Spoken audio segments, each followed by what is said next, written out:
What's up, YouTube? First thing first, I want to apologize. So the beginning of the video, my camera ended up dying. So pretty much the battery was dead. So I didn't really get to get it. So here's a bunch of pictures that I got a chance to take.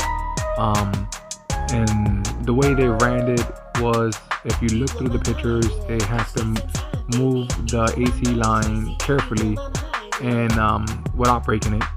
And then they have to pop a 3-inch hole. Well, this intake is for the 350Z and not for the G35, so the elbow that came with this intake did not work.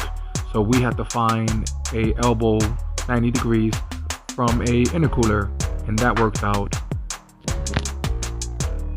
Also, honestly, it's not the easiest job to do. It took about 2.5 to 3 hours, but I can honestly say this is definitely the best intake you can buy.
This is a great app. We decided to use the Torque app, and I went with a UpRev Street Tune.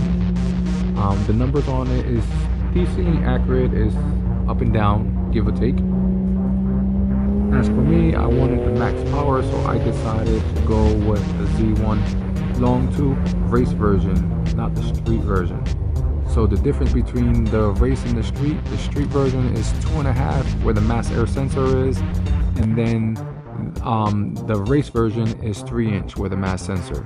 So pretty much the whole cold air intake is 3-inch with the race version. Once the tune was done, the car felt strong. I couldn't be any happier with this intake. Here's a few videos.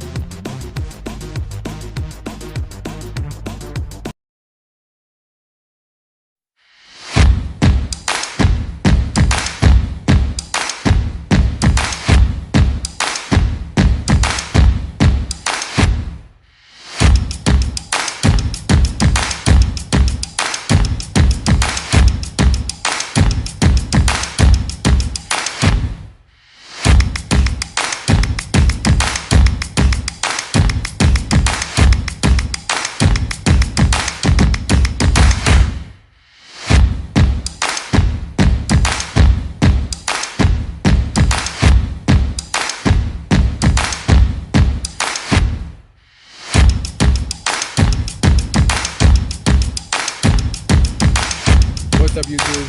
So that was the intro.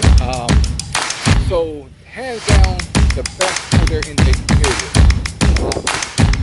Now this intake is made by Z1. It's called the Z1 They make two versions. They make a street version and a race version.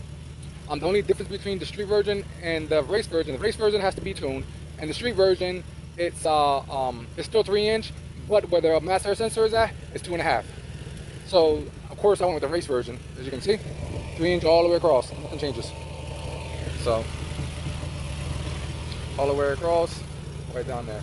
Alright, so if you guys wonder how you install this thing, because this is for the 350, and not the G35, because G35 had the AC lines. So, first thing first, as you guys can see, those AC lines were moved. So you have to be careful to move them because they can break really easy. All right. So then you're gonna pop a 3-inch hole, and then you're gonna find yourself a 90-degree rubber coupling elbow.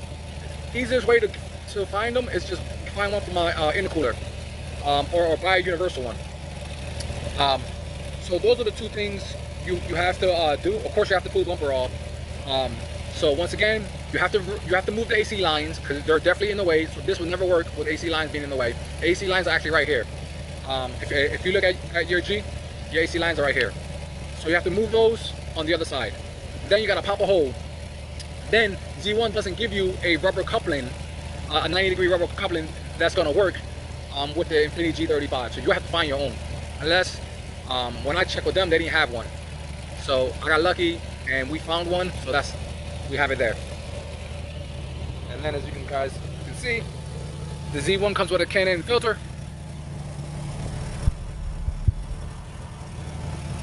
And it sits right here. It's perfect. It gets no heat, straight cold air. It doesn't get no better than that. Now the only thing you get little bugs here and there, and this is a review. I had this thing about for 3 months and zero problems. So, but if you guys look real quick, you guys see little bugs here and there, but it be pouring rain and rain hits it and zero issues. So, but I'm gonna get a Hydro Shield covered, probably a yellow one, so like that I don't have to worry about constantly cleaning it when the bugs get stuck in it. But besides that, you shouldn't have no issue. You know what I mean? Bugs get in there and I gotta pick them out, or not I gotta get a vacuum and suck them out. You know what I mean? And then these filters are $60–70, so I need this thing to last me as long as possible. Another thing is the Z1 goes perfect with the Kinetic. I have my lower runners ported out, perfect combination. My next step I'm going to be doing is going with a bigger throttle body and pretty much get the car retuned, and we should be done with this car. And then I can start focusing on the outside. So I'm going to take you guys for a quick test drive and you guys tell me what y'all think.